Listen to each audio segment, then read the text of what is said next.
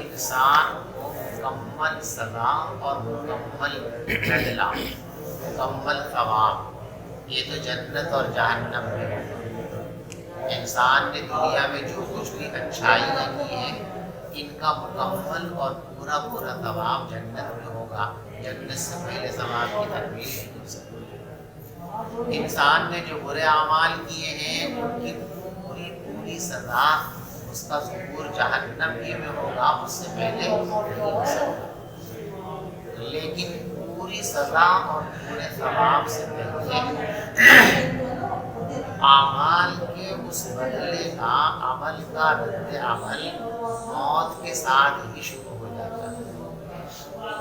انسان کی موت ہوئی تو موت کے بعد بھی اس کے اعمال کے نتائج جزوی طور پر اس کے سامنے آنے شروع ہو جاتے ہیں۔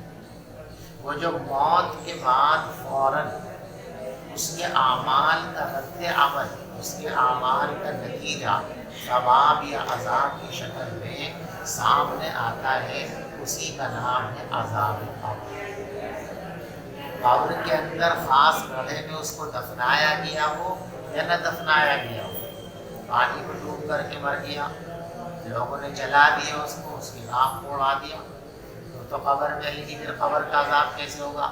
اس لیے میں نے کیا تعبیر کی اس کی کہ مرنے کے فوراً بعد جو عمل کا رد عمل شروع ہوتا ہے اس کا نام ہے عذاب قبر۔ ظاہری طور پر وہ مردہ قبر کے اندر گیا ہو یا قبر کے اندر نہ گیا ہو، مراد کیا ہے؟ ما بعد الموت، کہ موت کے بعد جو دنیا شروع ہوتی ہے جس کا نام ہے عالم برزخ، اس عالم برزخ کے اندر عمل کا رد عمل سامنے آتا ہے، ثواب کی شکل میں یا عذاب کی شکل میں، راحت کی شکل میں یا تکلیف کی شکل میں۔ تو یہ تکلیف اور راحت کی شکل میں یہ معاملہ سامنے آتا ہے، اسی کو کیا کہتے ہیں؟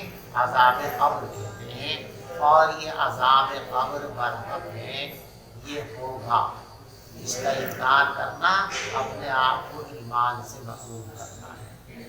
بہت سے لوگوں نے جو عقل پرست ہیں، قبر کے اندر جب وہ مٹی ہو گیا اور اس کا جو ہے سب کچھ گل پڑ گیا تو کیسے اس کو سزا ہوگی، کیسے اس کو عذاب ہوگا، کیسے ثواب ملے گا۔ بہت سے لوگوں جو قبر کے اندر دفنایا نہیں جاتا تو کیسے ہوگا۔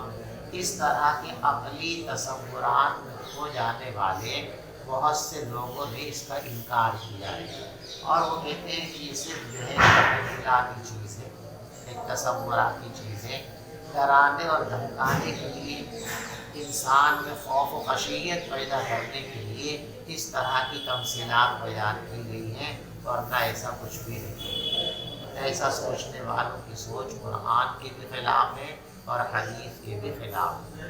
قرآن بھی اس پر دلالت کرتا ہے کہ مرنے کے بعد برزخ میں، قبر میں انسان کو ثواب اور عذاب ملنا ہے، اور اسی طریقے سے احادیث بھی واضح طور پر اس پر دلالت کرتی ہیں کہ مرنے کے بعد اعمال کا رد عمل انسان کے سامنے آنے لگتا ہے، جس کو عذاب قبر کہتے ہیں۔ تو اسی سے متعلق جو احادیث ہیں وہ احادیث یہاں آپ کے سامنے پیش کی گئی ہیں۔ باب اثبات عذاب القبر، عذاب قبر کے ثبوت کا بیان۔ الفصل الأول عن البراء بن عازب رضي الله عنه عن النبي صلى الله عليه وسلم قال المسلم إذا سئل في القبر يشهد أن لا إله إلا الله وأن محمد رسول الله فذلك قوله۔ مسلمان سے جب قبر میں پوچھا جائے گا تمہارا دین کیا ہے، تمہارا رب کون ہے، تم کس پر ایمان لائے تھے، تو وہ اس بات کی گواہی دے گا لا الہ الا اللہ وان محمد رسول اللہ، میں گواہی دیتا ہوں اس بات کی کہ اللہ کے سوا کوئی معبود نہیں ہے، اور میں اس بات کی بھی گواہی دیتا ہوں کہ حضرت محمد مصطفیٰ صلی اللہ علیہ وسلم اللہ کے رسول ہیں۔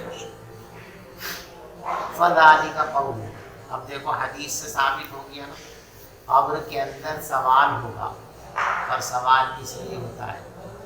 بعض پرس جو ہوتی ہے وہ اس انسان کے عمل کا بدلہ دینے ہی کے لیے تو ہوتی ہے، اگر بدلہ نہیں دینا، کوئی رد عمل نہیں ہونا، کبھی پوچھنے کی کیا ضرورت ہے؟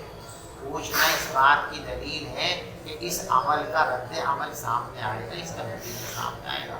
حدیث سے ثابت ہو گیا نا، کہتے ہیں قرآن پاک کے اندر یہ مضمون موجود ہے، یثبت اللہ الذین آمنوا بالقول الثابت فی الحیاۃ الدنیا وفی الآخرہ۔ اللہ تبارک و تعالی ثابت رکھتے ہیں، جماتے ہیں ان لوگوں کو جو ایمان لے آئے، ایسے قول کے ذریعے جو ثابت تھا ان کی دنیا کی زندگی میں اور آخرت میں، یعنی جو ایمان رکھتے ہیں جب قبر کے اندر ان کو دفنا دیا جاتا ہے تو جو نیک لوگ ہوتے ہیں ان کا ایمان اور اعمال کا معاملہ درست اور صحیح ہوتا ہے تو قبر میں ان کو گھبراہٹ نہیں ہے، بلکہ اللہ تبارک و تعالیٰ ان کے ایمان اور ان کے اعمال کی درستگی کی وجہ سے ان کو حوصلہ عطا فرما دیتے ہیں، ہمت عطا فرما دیتے ہیں، اور وہ گھبراتے نہیں ہیں۔ اور جب آدمی گھبراتا نہیں ہے، حواس اس کے جمع ہوتے ہیں، تو پھر ایسی صورت کے اندر وہ سوالوں کا صحیح جواب دیتا ہے، اور گھبراہٹ کے اندر مبتلا ہو جائے، بدحواس ہو جائے، تو جو بات اس کو صحیح یاد نہیں ہوتی وہ بھی بھول جاتا ہے۔ تو ثابت تائید فرماتے ہیں، اس کی مدد فرماتے ہیں، یعنی اللہ تبارک و تعالیٰ اس کو ہمت اور حوصلہ عطا فرما دیتے ہیں اور گھبراہٹ اس پر طاری نہیں ہونے دیتے۔ لہذا فرشتے آ کر اس سے پوچھتے من ربک کا، کہتا ربی اللہ۔ فرشتے پوچھتے ما دینوں کا، تمہارا دین کیا ہے؟ دین اسلام۔ فرشتے پوچھتے ہیں من ھذا، یہ کون آدمی ہے؟ ھذا نبی، یہ ہمارے پیغمبر محمد مصطفیٰ صلی اللہ علیہ وسلم۔ اور ایک روایت جو نبی پاک صلی اللہ علیہ وسلم سے میں آپ نے فرمایا یثبت اللہ الذین آمنوا بالقول الثابت نزلت فی عذاب القبر، یہ آیت عذاب قبر کے سلسلے میں نازل ہوئی ہے، اور قرآن سے بھی ثبوت ہو گیا عذاب قبر کا۔ یقال له من ربک فیقول ربی اللہ، اس سے پوچھا جائے گا بتا تیرا رب کون ہے، تو وہ کہے گا میرا رب اللہ ہے۔ اور اس سے پوچھا جائے گا نبی، تو وہ بتائے گا میرے نبی محمد مصطفیٰ صلی اللہ علیہ وسلم۔ دیکھو قبر کے اندر عذاب بھی ہوگا، قبر کے اندر ثواب بھی ہوگا۔ یہاں صرف عذاب قبر کا تذکرہ کیا گیا، ثواب کا تذکرہ نہیں کیا گیا۔ اس کی وجہ یہ ہے کہ جب دو چیزیں قرین ہوتی ہیں تو قرینین میں سے ایک کا اگر ثبوت ہو جائے تو وہ دوسرے کے ثبوت کو مستلزم۔ تو اب یہ دونوں قرین ہیں، ثواب القبر و عذاب القبر، جب ایک کا ثبوت ہو گیا دوسرے کا بھی ہو گیا، جب ایک کا تذکرہ آ گیا تو ضمن دوسرے کا بھی تذکرہ آ گیا۔ یا پھر اس لیے عذاب قبر کا ذکر کیا گیا کہ کثرت ان لوگوں کی ہے جن کو قبر کے اندر عذاب ہوگا، اللہ ہم سب کی حفاظت فرمائے۔ دیکھو دنیا میں جتنے غیر مؤمن ہیں، کسی بھی مذہب سے تعلق رکھنے والے ہوں، وہ سب عذاب قبر سے دو چار ہوں۔ اب دوسرا طبقہ بچا مؤمنین کا۔ مؤمنین میں سے بھی بہت سارے لوگ وہ ہوں گے کہ جن کے گناہوں اور معاصی کی بنیاد پر ان کو بھی قبر کے اندر عذاب سے دو چار ہونا پڑے گا، اور کچھ مسلمان ایسے ہیں کہ جو قبر کے اندر عذاب سے دو چار نہیں ہوں گے، اللہ ہم سب کو ان میں شامل فرمائے۔ تو چونکہ زیادہ جو واسطہ پیش آئے گا وہ عذاب قبر سے پیش آئے گا، ثواب قبر سے کم پیش آئے گا۔ اور کثرت چونکہ عذاب کی ہے اس لیے عذاب کا ذکر کر دیا، ورنہ قبر کے اندر عذاب بھی ہوگا اور قبر کے اندر ثواب بھی ہوگا، جیسی روایت ثواب کے متعلق بھی آنے والی ہیں کہ جب وہ صحیح جواب دے دے گا تو فرشتوں سے کہا جائے گا افرشوا لہ من الجنہ، جنت کا بستر بچھا دو، جنت کی طرف ایک کھڑکی کھول دو، جنت کی ہوائیں چلا دو، تو ثواب بھی ہوگا۔ تو ثواب قبر بھی ہے، عذاب قبر بھی ہے، لیکن عنوان عذاب قبر کا کس لیے لگایا؟ اس لیے کہ کثرت کے ساتھ عذاب ہوگا، ثواب ان کو ملے گا، ان کی تعداد کم ہوگی۔ چلیے بھائی۔ وعن انس رضی اللہ عنہ قال قال رسول اللہ صلی اللہ علیہ وسلم ان العبد اذا اوضح في قبره وتولى عنه اصحابه انه لا يسمع قرع نعالهم انسان کو جب قبر میں رکھ دیا جائے گا وتولى عنه اصحابه، اور اس کے متعلقین واپس جانے لگیں گے، تو وہ ان کے جوتوں کی کھٹکھٹاہٹ کو سنے گا۔ دفن کرتے ہی لوگ وہاں سے ہٹنے بھی نہیں پاتے کہ اس کی روح کا تعلق اس کے جسم سے جوڑ دیا جاتا ہے، اس کو زندہ کر دیا جاتا ہے اور فرشتے آ جاتے ہیں۔ ابھی دفنانے والے قبر ہی میں ہیں، قبرستان ہی میں ہیں،